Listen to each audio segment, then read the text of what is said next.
வணக்கம் அன்பு நண்பர்களே. ரமண மகரிஷியோட அற்புதங்களை நம்ம பார்க்கலாம். மிளகாய் சித்தர் அப்படின்னு சொல்லிட்டு ஒரு சாது வாழ்ந்து வந்தார். அவருடைய சீடர்கள் எல்லாம் அவர் தன் மேல பச்சை மிளகாயை அரைச்சு தன் மேல பூசிக்குவாரு. அதனாலேயே அவரை மிளகாய் சித்தர் அப்படின்னு கூப்பிட்டாங்களாம். அவருடைய சீடர்களும் பச்சை மிளகாயை அரைச்சு ஒரு நிவேதனம் பண்ற மாதிரி அவர் உடம்பு முழுக்க பூசி விடுவாங்க. அந்த சாதுவும் அன்போட ஏத்துக்குவாரு. ஒரு முறை அந்த மிளகாய் சித்தரோட சீடர் ஒருத்தர் திருவண்ணாமலைக்கு வந்திருந்தாரு. ரமண மகரிஷியை பார்த்து சேவிச்சதுக்கு அப்புறம் தன்னுடைய குருநாதருக்கு பச்சை மிளகாயை அரைச்சு எப்படி உடம்பு முழுவதும் பூசி விடுவாங்களோ அதே மாதிரி ரமணருக்கும் உடம்பு முழுவதும் பூசணும் அப்படின்னு தன்னோட விருப்பத்தை தெரிவிச்சார். அந்த நேரம் பார்த்து ஆசிரமத்துல யாருமே இல்லை. பச்சை மிளகாய் அரைக்கும் போது லேசா கையில பட்டாலே ரொம்ப நேரம் எரியும். இதுல கடுமையான பச்சை மிளகாய அரைச்சு அதோட சாந்த எடுத்து உடம்பு ஃபுல்லா பூசுனா அது எந்த அளவு எரியும்னு எல்லாருக்குமே தெரியும். ரமண மகரிஷி சரின்னு சொல்லல, வேணான்னு சொல்லல, எப்போதும் போல மௌனமாவே இருந்தார். அவர் மௌனமா இருந்ததவே சம்மதமா எடுத்துக்கிட்ட அந்த மிளகாய் சித்தரோட சீடரும் நிறைய பச்சை மிளகாய்களை அரைச்சு ரமண மகரிஷியோட உடம்பு முழுக்க பூசி விட்டாரு. ரொம்ப நேரம் கழிச்சு அந்த இடத்துக்கு வந்த பழனி சுவாமிகள், அண்ணாமலை சுவாமிகள்னு மற்ற அணுக்க தொண்டர்களெல்லாம் இதை பார்த்துட்டு வேகமா தண்ணீர் எடுத்து அதை தொடச்சு சுத்தம் பண்ணி விட்டாங்க.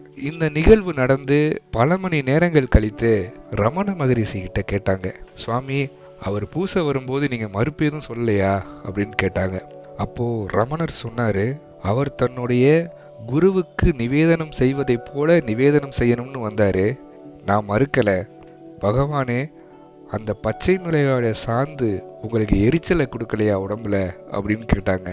அதுக்கும் ரமணர் சொன்னாரு, முதல்ல சில நிமிடங்கள் எரியும் கங்குகளை போல எரிச்சலை நான் அனுபவிச்சேன். ஆனா சில நிமிடங்களிலேயே படிப்படியாக அந்த எரிச்சல் குறைந்து குளிர்ச்சியா மாறிடுச்சு. சொல்ல போனா அவர் பூச பூச எனக்கு பிடிச்சிருந்துச்சு அப்படின்னு சொன்னாரு. இதுல இன்னொரு ஆச்சரியம் என்னன்னா, பக்தர்கள் எல்லாம் குளிர்ந்த நீரினால் அந்த பச்சை மிளகாயோட சாந்த தொடச்சி எடுத்ததுக்கு அப்புறமும் கூட எரிச்சலுக்கான வடுவோ சுவடோ எதுவும் உடம்புல ஏற்படவே இல்லை. ரமண மகரிஷியோட பேரருளும் புகழும் உலகம் முழுவதும் விரிவடைய நிறைய பக்தர்களும் தொண்டர்களும் ரமணரை பார்க்க வந்துகிட்டே இருந்தாங்க. பால் பிராண்டனோட புத்தகத்தை படிச்சதுக்கு அப்புறம் மேலை நாடுகள்ல இருந்தும் ரமணரை தரிசிக்கவும் அவரோட உபதேசத்தை கேட்கவும் தொடர்ந்து வந்துகிட்டு இருந்தாங்க. அப்படி 2 வெளிநாட்டவர்கள் ரமணர் தரிசிக்க வந்தாங்க. நாளடைவில் ஒரே ஒரு சீடருக்கு மட்டும் ரமணரோட உபதேசமும் அவருடைய முக்தியை அடையும் வழிமுறையும் ரொம்பவே பிடிச்சிருந்தது. அங்கேயே தங்கிவிட விரும்பினாரு. ஆனா கூட இருந்த இன்னொரு நண்பரோ நிறைய சித்திகளை உருவாக்கணும், சக்திகளை அடையணும், சித்திகளை பண்ணணும், நிறைய தேவதைகளை யட்சினிகளை வசியம் பண்ணணும், இந்த மாதிரியான எண்ணம் கொண்டிருந்தார். ஆனா இன்னொரு நண்பருக்கோ எந்தவித புற சித்திக்கும் ஆசைப்படாம அக அமைதிக்கே ஆசைப்பட்டுக்கிட்டு இருந்தார். இதனால ஒரு நண்பர் திருவண்ணாமலையிலேயே தங்கிட்டாரு. இன்னொரு நண்பர் கேரளாவில் போய் ஒரு அதர்வன மந்திரவாதிட்ட போய் சீடராக சேர்ந்துக்கிட்டாரு. அங்கே போய் சேர்ந்தது மட்டும் இல்லாமல் தன்னோட நண்பரை தான் கூடவே சேர்ந்துக்கணும்னு கடிதம் மூலமாக வற்புறுத்த ஆரம்பித்தார். ஆனால் இந்த இன்னொரு நண்பருக்கோ ரமணர்கிட்ட கிடைச்ச அருள் பார்வை, தனது ஆன்மீக முன்னேற்றம் இதையெல்லாம் பார்த்துட்டு ரமணரை விட்டு ஒரு நொடி கூட என்னால் அகல முடியாதுன்னு ரமணரோட பாதத்திலேயே சரணாகதி அடைஞ்சிட்டாரு. ஆரம்பத்தில் அன்போடையும் நட்போடையும் கடிதம் எழுதிக்கிட்டு இருந்த அந்த நபர் போக போக கடிதங்களில் மிரட்டல் வார்த்தைகளை பயன்படுத்த ஆரம்பித்தார். தன் குருவின் மூலமாக நிறைய சக்திகளை தான் அடைஞ்சிருக்கதாகவும் அந்த சக்திகளை பயன்படுத்தி இந்த பக்தர் மீது தேவதைகளை ஏவி விட்டு தாம் துன்பம் விளைவிச்சிருவேன், அது நடக்கக்கூடாதுன்னா அங்கேருந்து கிளம்பி கேரளாவில் எங்கள் கூட சேர்ந்துக்க அப்படின்னு சொல்லி மிரட்ட ஆரம்பித்தார். அந்த கடிதத்தை பார்த்து பயந்து போன இந்த நண்பர் அந்த கடிதங்களை எல்லாம் ரமணர்கிட்ட காட்டி தன்னை இந்த மாதிரி மிரட்டும் துணியில் கடிதம் எழுதி வற்புறுத்துறாங்க அப்படின்னு ரமணர்கிட்ட சொன்னார். ரமணர் வழக்கம் போல அதையெல்லாம் ஒரு பொருட்டாவே எடுத்துக்கல. ஒரு நாள் அந்த நண்பர் திருவண்ணாமலை சாரலிலே ஒரு புல்வெளியின் மீது மூலிகைகளை தேடிக்கொண்டும் திரட்டி கொண்டும் இருந்தார். அப்போ அந்த இடத்துல யாருமே இல்ல, பெரும் நிசப்தம் தான் இருந்தது. அப்போ திடீர்னு தனக்கு பின்னாடி யாரோ நிற்பது போல ஒரு உணர்வு அவருக்கு ஏற்பட்டிருக்கு. பின்னாடி திரும்பி பார்த்திருக்காரு, யாருமே இல்ல. தூரத்துல ஒரே ஒரு மரம் மட்டும் இருந்திருக்கு. மீதி எல்லாம் புற்களும் செடிகளும் தான். மலை பிரதேசம். திரும்பவும் மூலிகை செடிகள் சேகரிப்புல அவர் ஈடுபட்டுக்கிட்டு இருக்கும்போது தூரத்தில் இருந்த மரக்கிளையில கரிய நிறத்துல ஏதோ ஒன்று அமர்ந்திருப்பதை போன்ற ஒரு பிரம்மை இவருக்கு ஏற்பட்டுச்சு. உடனே இவர் மனசுல லேசான பயமும் குடிகொண்டுருச்சு. தொடர்ந்து அவர் தனது பணியிலேயே ஈடுபட்டு கொண்டிருந்தார். அப்போ மரத்திலிருந்து தொப்புன்னு ஏதோ ஒன்று குதிக்கிற சத்தம் கேக்குது. இவர் திரும்பவே இல்லை, தன்னோட பணியிலேயே தன்னை முழுமையா ஈடுபடுத்திக்கிட்டு இருக்காரு.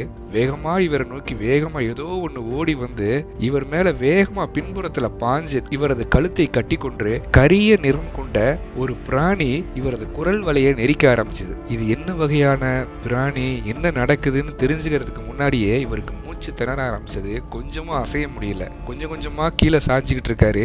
சுய நினைவு கொஞ்சம் கொஞ்சமா தப்பிக்கிட்டு இருக்கு. அந்த பிராணி தன் எடையிலும் சக்தியிலும் கொஞ்சம் கொஞ்சமா அதிகரிச்சுக்கிட்டே போறத உணர்றாரு. தாங்க முடியாத அளவுக்கு அதோட கனம் அதிகரிச்சுக்கிட்டே போகுது. சின்ன பிராணியா அதோட கழுத்தை கட்டுன அந்த விசித்திர உருவம் கொஞ்சம் கொஞ்சமா வளர ஆரம்பிச்சு மிக பெரும் உருவம் எடுத்து இவரை போட்டு நசுக்க ஆரம்பிச்சது. இன்னும் சிறிது நேரத்துல நினைவு தப்பி மூர்ச்சி ஆகிற அந்த கணத்துல திடீர்னு அதிசயம் நடந்த மாதிரி அவருடைய அடி வயிற்றில் இருந்து அருணாச்சலா சிவா, அருணாச்சலா சிவா, அருணாச்சலா சிவா, அருணாச்சலா சிவா அப்படின்னு ஒரு ஜபம் கிளம்பி வந்தது. அவர் எதையுமே நினைக்கல, எந்த மந்திரத்தையும் சொல்லணும் அப்படின்னு பிரயத்தனப்படல. தன்னெழுச்சியா தானா அவருக்குள்ள இருந்து அருணாச்சலா சிவா, அருணாச்சலா சிவா, அருணாச்சலா சிவா, அருணாச்சலா சிவா அப்படிங்கிற ஜபம் பெரும் தீ போல கிளம்பி வெளியே வந்துச்சு. அந்த ஜபம் உக்கிரம் அதிகமாக அதிகமாக அதிகமாக அந்த கொடிய விசித்திர மிருகத்தின் கனம் கொஞ்சம் கொஞ்சமா குறைஞ்சிக்கிட்டே வருது. ஒரு நொடியில இவரோட கழுத்தை விட்டு கீழே இறங்கிட்டு வேகமா அது ஓடுற சத்தம் இவர் காதுல கேக்குது. வீல்னு ஒரு பெரும் சப்தத்தோட அது மறைகிறதையும் இவர் உணர்றாரு. அங்கிருந்து நேர கிளம்பி ரமணர்கிட்ட வந்தாரு. தனக்கு கிடைச்ச இந்த விசித்திர அனுபவத்தை ரமணர்கிட்ட சொல்றாரு. அப்பொழுதும் ரமணர் எந்த சலனமும் இல்லாம அமைதியா அதை கேட்டுக்கிட்டு சொன்னாரு, அவங்களுக்கு தெரிஞ்சது அவ்வளவுதான், இப்போ எல்லாம் சரியாயிடுச்சு, நீங்க வழக்கம் போல உங்களுடைய சாதனையில ஈடுபடுங்க அப்படின்னு மட்டும் சொன்னாரு. அப்போ தனக்குள்ள எழுந்த அந்த ஜபத்தை பத்தி ரமணர்கிட்ட கேட்டப்போ ரமணர் சொன்னாரு, எந்த ஒரு முயற்சியும் இல்லாம ஒரு உயிரின் மூச்சு போல தன்னெழுச்சியா தானா உங்களுக்குள்ள ஒரு ஜபம் கிளம்பி வருதுன்னா அதுக்கு பேரு அஜப ஜபம். இதையே தொடர்ந்து கடைபிடிச்சு வாங்க அப்படின்னு அறிவுறுத்தினாரு. இப்படியா பக்தர்களுக்கு இவர் நேரடியாகவோ மறைமுகமாகவோ நிகழ்த்தின அற்புதங்களை யாராவது போய் சொன்னா அப்படியா சமாச்சாரம் அப்படிங்கிற மாதிரியே கேட்டுக்குவாரு. தான் செஞ்சேன், என்னோட ஆசீர்வாதம், நான் வரம் கொடுத்தேன் அப்படிங்கிற மாதிரி எப்போதும் வார்த்தைகளை அவர் பயன்படுத்தினதில்லை. இது இப்படியாக நிகழ்ந்தது அப்படிங்கிற மாதிரி அந்த விஷயத்தை முடிச்சுக்குவார். ஒரு முறை பக்தர் ஒருவர் சமஸ்கிருதத்துல ஸ்லோகங்கள் எழுதிக்கிட்டு இருந்தாரு. ரமணருக்கு அருகில உட்கார்ந்து நிறைய பேர் தியானத்தில் ஈடுபட்டுக்கிட்டு இருந்தாங்க, நிறைய பேர் புத்தகங்கள் வாசிச்சுக்கிட்டு இருந்தாங்க. இந்த நபர் சமஸ்கிருதத்துல எழுதிக்கிட்டு இருக்கும்போது ஏதோ ஒரு சந்தேகம் மனசுல குறுக்கீடா நின்றுகிட்டே இருந்தது. அடுத்த வார்த்தையை அவரால் தொடர்ந்து எழுதி முடிக்க முடியல. அவர் குழப்பத்துல ஆழ்ந்திருக்கும் போது பக்கத்துல அமைதியா அமர்ந்திருந்த ரமணர் வேகமா அடுத்த வார்த்தைய பதிலா சொல்லி அவருக்கு உதவினாரு. இதுல ஆச்சரியம் என்னன்னா, இவர் மனசுக்குள்ளதான் அந்த குழப்பத்தோட தடைபட்டு உட்கார்ந்துருக்காரு. வாயை திறந்து தன்னோட சந்தேகத்தை ரமணர்கிட்ட கேட்கவும் இல்லை. ஆனா ரமணர் அவர் கேட்காமலே அவர் மனசுக்குள்ள இருந்த சந்தேகத்துக்கான பதிலை சொல்லி அவரை தொடர்ந்து எழுத அருள் புரிஞ்சாரு. இந்த மாதிரி எப்பவாவது தான் தன்னோட சித்திகளை ரமணர் வெளிப்படுத்துவார். மற்றொரு சமயத்தில் மாற்று மதத்தை சேர்ந்த 2 பேர் ஆசிரமத்துக்கு ரமணர் கையால் எனக்கு விபூதி வேணும் அப்படின்னு கேட்டாங்க. அப்போ ஆசிரமவாசிகள் அவங்களே விபூதி கொண்டு கொடுக்கும்போது இல்லை எனக்கு வேணாம், எனக்கு ரமணர் கையால் தான் விபூதி வேணும் அப்படின்னு வற்புறுத்தி ரமணர் கையால் விபூதி கேட்டாங்க. அவங்கள உள்ளே இருந்து எட்டி பார்த்த ரமணர் எழுந்திரிச்சு போய் விபூதியை தன் கையால் எடுத்து அவங்ககிட்ட கொடுத்து அமிச்சாரு. அவங்க செல்லும் போது மடத்து வாசிகள் அவங்ககிட்ட கேட்டாங்க, எதனால ரமணர் கையால விபூதி வேணும்னு கேட்குறீங்க அப்படிங்கும்போது அந்த மாற்று மதத்தை சேர்ந்த சகோதரர்கள் சொன்னாங்க, ஏற்கனவே இவரோட கையால விபூதி வாங்கிட்டு தன் உடம்பு முழுவதும் பூசிக்கிட்டாரு என்னுடைய நண்பர். அவர் ஒரு தொழுநோய்வாதி. கொஞ்ச நாள்லயே தொழுநோய் இருந்த இடம் தெரியாம அவருக்கு மறைஞ்சிருச்சு. இப்போ கூட வந்திருக்காருல, இந்த நண்பருக்கும் தொழுநோய் இருக்கு. ரமணர் கையால விபூதி வாங்கி உடம்பு ஃபுல்லா பூசிக்கிட்டா இவரோட நோயும் குணமாகும் அப்படிங்கிற நம்பிக்கையில தான் நாங்கள் கேட்டு வாங்கணும் அப்படின்னு சொன்னாங்க. இது போல ரமணர் எப்பவாவது தான் தன்னுடைய மகத்துவமான இச்சா சக்தியை பயன்படுத்துவார். ரமணர் மேல மிகுந்த பிரியம் கொண்ட ஒரு தொண்டர் ஒருத்தர் அடிக்கடி ஆசிரமத்துக்கு வந்து போவார். அவருடைய மூத்த பையனுக்கு ரமணன்னு பேர் வச்சிருந்தாரு. ஒரு முறை ஆசிரமத்துல அந்த சிறுவன் செடிகளும் புதர்களும் நிறைந்த அந்த பகுதியில் விளையாண்டு கொண்டிருக்கும் போது பாம்பு அவனை தீண்டிருது. அங்கேயே நுரை தப்ப உடம்பு முழுவதும் நீளம் பாய்ஞ்சு விழுந்து கிடக்கிறான். சிறுவனை காணாம அந்த பக்கம் தேடி வந்த தந்தை வாயில் நுரையோடும் உடம்பு முழுவதும் நீளம் பாஞ்சும் விழுந்து கிடப்பதை பார்த்துட்டு அப்படியே கையில தூக்கிட்டு ரமணர்கிட்ட ஓடி வர்றாரு. பகவானே, என்னோட ஒரே பையன் இப்படி நீளம் பாஞ்சு பாம்பு கடிச்சு கிடக்குறானே அப்படின்னு சொல்லி ரமணர் முன்னாடி கிடத்தி வச்சுட்டு ஓன்னு கதறி அழுகிறாரு. அசலம் போல் அமர்ந்திருந்த ரமண மகரிஷி மெதுவாக இறங்கி வந்து அந்த பையன் மேல தன் கைகளை வச்சு தடவுறாரு. அடே ரமணா, உனக்கு ஒண்ணு இல்லையாடா, எந்திரா அப்படின்னு சொல்றாரு. சில வினாடிகள்ல அந்த நீல நிறமும் மறைந்து புத்துணர்வோடு அந்த சிறுவன் எழுந்து அமர்ந்தான். மகத்துவமான இந்த அரிய நிகழ்வை நேரில் பார்த்த ஒரு ஆங்கிலேய பக்தர் ஆர்தர் ஆஸ்பர்ன் அப்படிங்கிறவரு தன்னுடைய ஸ்ரீ ரமணரும் ஆன்மீக பாதையும் அப்படிங்கிற புத்தகத்துல பதிவு பண்ணியிருக்காரு. நன்றி நண்பர்களே. ரமண மகரிஷியின் மேலும் பல அற்புதங்களோடு இன்னொரு காணொளியில் சந்திப்போம்.